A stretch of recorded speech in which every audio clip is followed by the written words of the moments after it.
Anoten. Bueno, y ahora vino uno de los momentos que más me gustan de la semana, que es cuando nos visita nuestro columnista estrella, Gonzalo Luján, alias el Gonzulu. Bueno, tiene un montón de apodos, pero viene con el Grupo Mundial. Hola, Reynolds. Así es, amigas. ¿Cómo ¿Cómo está andan? Ryan ¿Todo bien? Reynolds? ¿Todo bien, vos? Bien, todo tranquilo. Me escucho un poco raro, pero me escucho. ¿Estás bien? ¿Querés que te suba, que te baje? Ahí está perfecto, ahí está Bien. perfecto. De perlas. Bien. Bien, acá ando. Me desperté con la garganta un poco carrasposa. Sí. Así que voy a tomar un poquito de agua a lo largo de la columna. Está muy bien. Pero me puso muy contento llegar y verte, Maile, haciendo una defensa tan patriótica de la tierra. ¿Por qué? No, porque cuando dijiste Ah, que de este no planeta no te vas, pase no. lo que pase, te van con muerte. Te van con muerte. Totalmente. Aparte, yo estoy, o sea, no tengo pruebas ni tengo dudas de que cuando sea en otro planeta la vida va a ser una garcha. Ay, va a ser Sí, aburridísimo. boluda. Entonces, ¿para qué me voy a ir? Me quedo con lo que conozco. Aparte, en ese momento yo voy a tener como 80 años. ¿Para qué me van a llevar? Ay, no, una paja. Mira, para mí, Total. si se inaugura vida en otro lado, va a haber. Lo primero que se va a instalar es un shopping de algún tipo. Va a ser así. Va a haber un supermercado tipo los que hay en el aeropuerto que son carísimos y no te deja opción. Bueno, igual obvio, la gente que va a ir a ese planeta va a tener mucho dinero, supongo. Y sí. O sea, va a ser un Van a embole. ser todas tiendas de aeropuerto. Exacto, Mal. sí, yo me lo imagino muy así. Sí, Con como ese un olor a free shop. perfumería todo mezclada. Cuestionable. Me mata. Bueno, contanos, ¿qué nos has traído para el día de hoy? Bien, hoy tengo para contarles la historia de una persona bastante misteriosa. Creo que hasta ahora las personas de las que estuvimos hablando acá en la columna, dentro de todo alguna chance de que lo conozcan hay. Tal Sí. vez un poco remota, pero dentro de todo hay chances. Hoy traje una persona que seguramente no la conozcan y seguramente las personas que están escuchando no la conozcan, capaz que alguno que otro sí. Pero vamos a hablar de William Onyeabor. Ah, Ok. Oh Bien. yeah. Tiene un gran nombre. Parece Onyeabor. William Oh yeah, Bor. William Onyeabor es un músico nigeriano, era un músico nigeriano. Otra vez volvemos a hablar de Nigeria. Nacido en el 46 en el pequeño poblado de Nugu. Y es un músico que durante los años 70 y 80 trajo una música a Nigeria que no venía sucediendo para nada en la región. Trajo Bien. algo bastante novedoso. Y además es una persona completamente misteriosa, de la cual pocas personas pueden hablar. Muchos dicen que ha sido una persona peligrosa, una persona muy difícil de acercarse, pero en el fondo nadie realmente podía dar datos concretos de él o podía contar algo de él porque era una persona muy misteriosa. ¿Él era músico? Era músico, así Ajá. es. Y me parece que un poco, bueno, ya hablamos de Fela Kuti en, Sí. en la tercera columna, si no me equivoco, la segunda. Ya pusimos un poco en contexto Nigeria, pero vale la pena hablar un poco otra vez de Nigeria para poner en contexto y entender quién es William Onyeabor. Nigeria durante finales de los 60 tuvo una guerra civil, la guerra de Biafra, una guerra que devastó todo el este del país. Bien. Y a su vez de que vivía una guerra civil, hubo descubrimientos de petróleo, Ujú. más o menos para la misma época, lo cual trajo un boom económico que se tradujo en la aparición de muchas tiendas de música, muchas disquerías y de una explosión cultural importante en Nigeria al mismo tiempo que sucedía un conflicto bélico.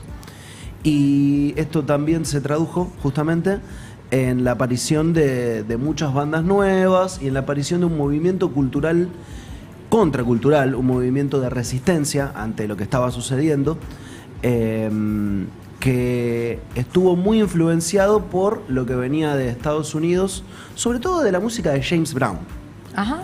pero también de, bueno, en sí, del sonido del soul, Sí. del funk, del R&B, pero se influenció mucho por James Brown y eso se tradujo y se mixturó también con lo que venía sucediendo musicalmente en esas tierras, con los sonidos más percutivos del oeste de África, y surgen géneros como el afrobeat, que Ajá. mencionábamos esa vez, o el afro rock, géneros bien propios, bien mixturados con eso que venía de Occidente y con lo que venía pasando en Nigeria. En medio de todo ese contexto, en medio del apogeo del afrobeat y del afro rock y de muchísimas bandas de estos géneros apareciendo, es que aparece William Onyeabor y hace algo completamente distinto. Él utilizaba muchos sintetizadores, el tipo se grababa solo, grababa todo, tocaba él solo, se producía solo, tenía un estudio de grabación propio, lo cual iba muy en contramano de lo que venía sucediendo porque, bueno, primero estaba el apogeo de esos dos géneros y por otro lado también eran bandas de muchos integrantes. Claro, Acá eran más bien bandas. Él era Exactamente. solo y encima se hacía todo solo, un demente. Exactamente. Hacía algo completamente distinto y lo hacía completamente solo. Sí. Y a la vez de que era algo bastante innovador para lo que sucedía en Nigeria en el momento, en cierta forma también era innovador para el mundo, porque para esta misma época, es la época que también en una de las columnas pasadas hablábamos de Giorgio Moroder, hablábamos de Kraftwerk, y lo que hacía Onyeabor era utilizar secuenciadores, máquinas de ritmo, para generar loops y repetirlos a lo largo de una canción, y luego hacer melodías con la voz obviamente y con sintetizadores. Sí. Y esto un poco es más o menos lo mismo que estaba sucediendo en los principios de la música electrónica. Sí. Esto de repetir un loop, esto de repetir una secuencia. Sí. Nada más que él lo hacía con muchísimos menos recursos, lo hacía producido enteramente por él y lo hacía con una identidad puramente nigeriana. Ajá. Así que podemos hablar de una persona que no solamente fue innovadora dentro de su propio país, sino a nivel mundial. A nivel mundial, totalmente. Precursor de los DJs. Ujú. Nada Bueno. más que, bueno, al venir del tercer ese mundo, Y hay pocos registros fotográficos de él. hay muy poco registro fotográfico de él. Es sí. re loco eso. Ujú, Me pasa mucho con la historia de Robert Johnson, ujú. que hay... Es quien inauguró el Club de los 27, ¿puede ser? sí. Ujú. Hay 2 fotos y hace un par de años se encontró una tercera foto de él que... Nada, la tuvieron que recauchutar toda porque estaba toda vieja Claro.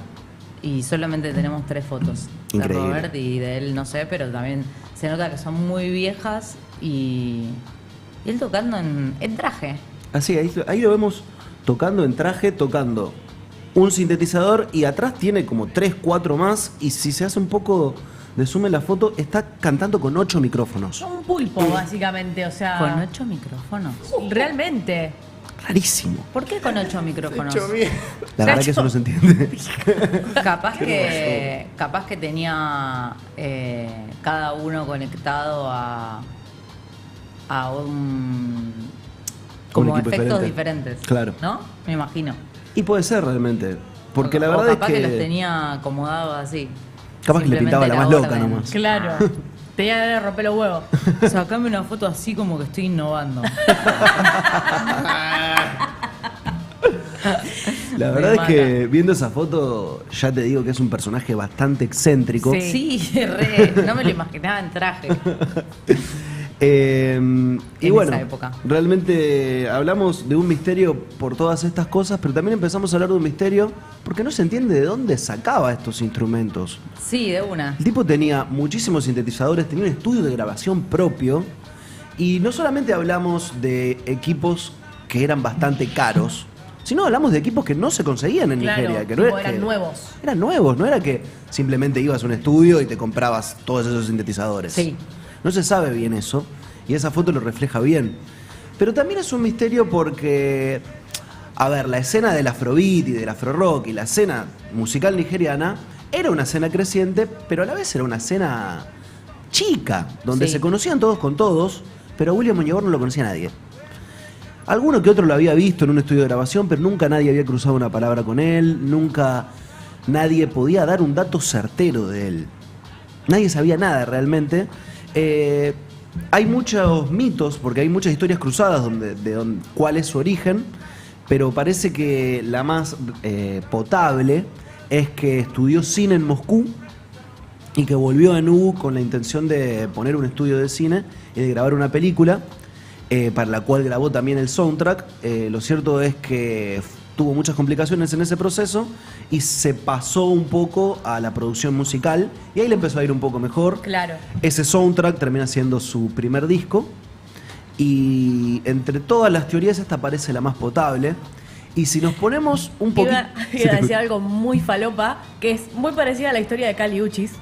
¿Ah, sí? Kali Uchis, colombiana, se fue, o sea, la familia se fue a vivir a Estados Unidos. Ella empezó a estudiar realización audiovisual, empezó a hacer soundtrack para sus películas No. y terminó haciendo música. ¡Qué flash! Me pareció muy Ahí va, falopa es eso. la misma historia, es verdad. Literalmente. Sí.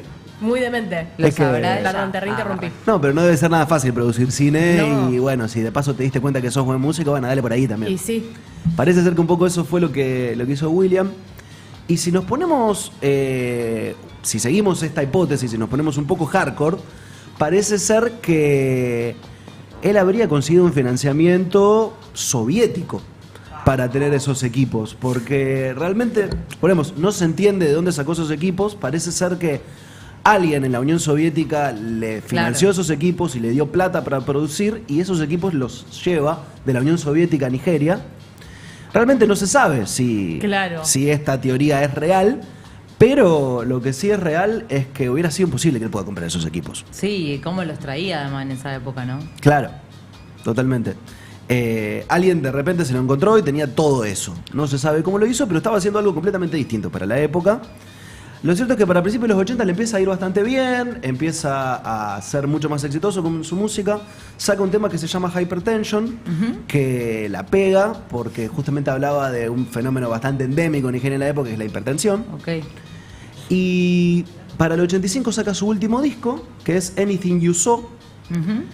Le va bastante bien y de un día para otro desaparece. Bye. Completamente. No. O sea, desaparece a nivel, no se sabe qué pasó con su existencia. No se sabe qué pasó con su existencia, nunca más publica nada. De la misma forma que aparece en la escena, completamente Desaparece. misterioso, desaparece. ¡Ay, qué locura! No se sabe nunca más nada de él.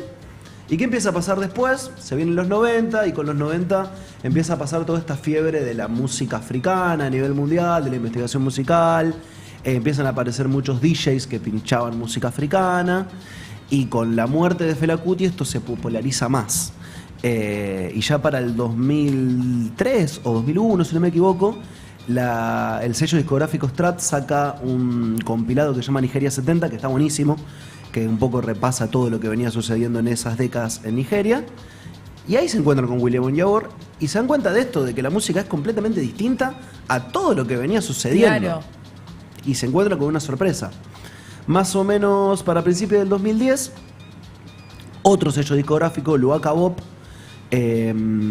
decide hacer un compilatorio, un disco compilatorio de las mejores canciones de su carrera, y empieza a investigar y se encuentra también con muchísimas trabas para conseguir información sobre él, mucha gente que contactan y no quieren dar información sobre él, y entre una cosa y otra consiguen el número telefónico de Onyeabor, lo llaman por teléfono y cuenta el director del sello discográfico que le dice: bueno, William, estoy muy contento de hablar con vos, realmente te admiro muchísimo y quería poder hablar un poco sobre tu música, sobre cómo lo has hecho. A lo que William le responde: ¿para qué querría yo hablar de eso? Yo solo quiero hablar de Jesús. Y corta el teléfono. Todos entran, tipo, hay un factor común de que todos entran en una espiritual re picante, mal. Totalmente. Mal. Hay algo ahí. No puedo creerlo. O sea, desapareció en los 80 y cuando lo investigaron y todo eso, le encontraron un número de teléfono completamente random, llamaron, era él, y dijo: no, hermano, yo ahora me dedico a Dios, bye. Solo quiero hablar de Increíble. Jesús. Yo nada me más. pregunto qué habrá pasado con el estudio y todos los sintetizadores. Y... ¿Qué habrá pasado en esos equipos que eran aparte mega valiosos? Claro. Sí. Ujú. De haber vendido toda la mierda para entregárselo al lo que sea, la manera que sea que esté siendo devoto a Jesús. Ay, no sé, pero me dejó re de cara. Totalmente. Hay mucha gente que, bueno, da la vuelta y se vuelve sumamente creyente de alguna Sale por el otro religión. lado. ¿Qué? Y sale por el otro lado. Claro. Sí, totalmente. Yo Muchos creo- músicos. Que el contexto político, tipo, de Nigeria, por todo lo que contaste, también por la historia de Fela Kuti, es como que lo lleva a la espiritualidad todo por una cuestión de también necesitar tener una conexión con algo mayor. Totalmente. Que Fela Kuti lo canalizó siendo literalmente él el guía espiritual de toda la gente. Y más bien otros deciden dedicarse a Jesús. Pero me parece muy flashero que todo decante en la espiritualidad. Tal cual. Sí, Tal cual. no me parece tan loco en culturas como esa. ¿Por qué? Porque siento que son como más devotas de creer en algo. ¿No? Sí. Ujú. Sí, No bueno, sé. Nigeria es un país muy creyente, se practica el catolicismo y el islam de maneras muy fuertes y hay muchos cruces entre devotos. Y parece ser que William se convirtió en un cristiano renacido y decidió dedicar su vida a profesar el cristianismo. Parece ser que invirtió en campos y se convirtió en un productor de sémola muy importante de la región. Ahí está, Aposta. ahí está la platita de los Inter. Parece ser que habrá vendido todos los equipos y la puso en el campo, y con el paso del tiempo se convirtió como una especie de jefe comunitario de su pueblo, de Nubu, y un pastor de iglesia. Tremendo. Lo cierto es que Luaka Bop, este sello, siguió con el trabajo, pudo avanzar con las gestiones y terminó publicando este disco compilatorio en 2013 que se llama Who is William Onyeabor, compila las mejores canciones de él, y el disco realmente fue muy exitoso. Wow. En 2013 tuvo muy buena recepción del público y de la crítica. De hecho, la revista Time lo nombra como el 4º mejor disco del año. Tremendo.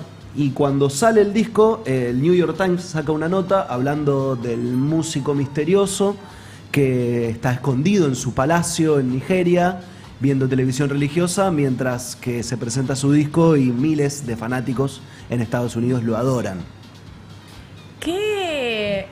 Mi pregunta respecto a eso es, o sea, eso lo publicaron sin tener tampoco ningún tipo de autorización de parte de él. Lograron autorización, ¿Sí? pero no tenían realmente mucha información. Como contexto. Ujú.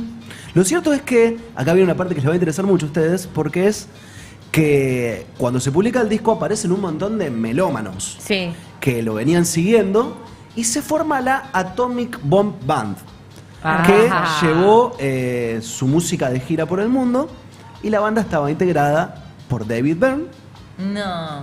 por Damon Albarn, No. por Money Mark de los Beastie Boys, y por músicos de LCD Sound System, ¡Qué de Hot Chip demencia! y las Lijadu Sisters, que es un dúo de cantantes nigerianas legendario. Estuvieron en el show de Jimmy Fallon, llevaron la música de gira por todos lados, y la verdad es que le fue bastante bien. No lo puedo Terrible. creer. Una vez más, David Byrne metido ahí en la Literal. investigación de la música del mundo. Como Sí. Snoopy. Haciendo todo bien. Y bueno, Increíble. es muy interesante la historia de William. De Sí. hecho, el otro día en el Primavera Sound hubo 2 miembros de esa banda. ¿Ah, sí? Y Ah, claro, es verdad. Damon Albarn y el de los Beastie Boys. Ahí está, es verdad. Qué loco, Lo estuvimos boludo. acá. Estuvo Ujú. tan cerca y a la vez tan lejos. Ah. Hay un documental muy interesante, si lo quieren ver, está en YouTube, es de la revista Vice, se llama Fantastic Men. Un documental en el que participa Damon Albarn, participa Femi Kuti, el hijo de Fela, los directores de estos sellos discográficos y muchos vendedores de discos nigerianos, mucha gente de Nigeria, mucha gente que lo conoce y lo conoció. Y lo interesante del documental es que intenta resolver el misterio de qué es lo que pasó Claro. con él, y viajan a Enugu con la intención de tener una entrevista con él, y terminan pudiendo contactarse con él y yendo a su palacio. Ah, un palacio. Sí, tiene un palacio increíble. Pero él cobraba Ay, pero mirá qué rey. por esos discos. Mira cómo era. Ahí lo vemos. Facho. Increíble. Proceda. Él cobraba las regalías de los discos que quisieron publicar. Sí, sí, por supuesto. Claro. Y también le fue, bueno, en los 80 le fue muy bien con su música. Ahora entiendo por qué. Lo cierto es que en el documental le quieren hacer la entrevista, él se rehúsa, declina la entrevista, como todas las entrevistas que le pidieron en su vida la declina, pero permite grabar algunas imágenes del palacio, permite grabar sus equipos, da algunas palabras diciéndole a la gente que los ama, que viva la buena vida, que siga la palabra de Dios, que lea la Biblia, y nos da esa última foto en la cual se lo ve en paz, saludando, Mal. tranquilo, Sumamente en paz. Qué toro. totalmente. Qué increíble. ¿No hay foto del palacio? En el documental hay, en el documental... Mirá, en el ahí último se ve de momento- fondo. Ese es su palacio, exactamente. Literalmente un palacio. Qué cosa linda. Qué increíble. Fascinante. ¿Y él sigue viviendo en el mismo lugar? Falleció. Esta es la última imagen de la que hay algún registro de él, falleció en el 2017. Ay, hace poco. Lo cierto Bueno. es que, bueno, también, como hablábamos en su momento de Tim Maya, intentó sepultar su música, y por suerte se la recuperó, y en los últimos años de su vida se reencontró con ese pasado suyo, que parece que le generó algo muy negativo, que parece que algo malo sucedió. Claro. Todas las personas que lo conocen dicen, algo malo habrá sucedido, porque de un día para otro eligió romper con toda esa parte de su vida, en la cual era realmente muy exitoso. Muchas personas decían que era un tipo peligroso, que los había amenazado, que cada persona que quería brindar un poco de información de él prefería no decir nada. Lo cierto es que parece ser que terminó en paz al encontrarse con la palabra de Dios, al replicarla, y que terminó valorando su pasado músico.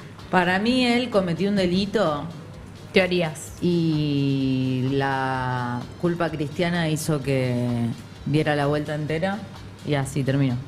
Tiene Puede ser. mucho sentido. Esa es mi teoría. Para mí él cometió un delito. Me mata la música. ¿Qué opinan, chat? No, mentira. ¿A favor? ¿A favor?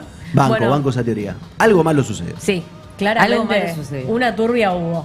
Por algo le tenían que temer. Por algo era un tipo peligroso. No sé. Bueno, Gonza, increíble. Sí, la verdad que Muchas sí. gracias, Hoy nos ha muchachas. sorprendido con la columna. Tenía ganas de traerles algo raro. Me encantan estas historias misteriosas. Y más porque siempre en las historias misteriosas alguien conocido encontrás y no puedo creer cómo terminó. Tipo, realmente estoy en shock. Gracias por venir, amigo. Un Por gusto favor, tenerte Agnes, aquí. me encanta venir. Gracias, Mati. Gracias, Bursum.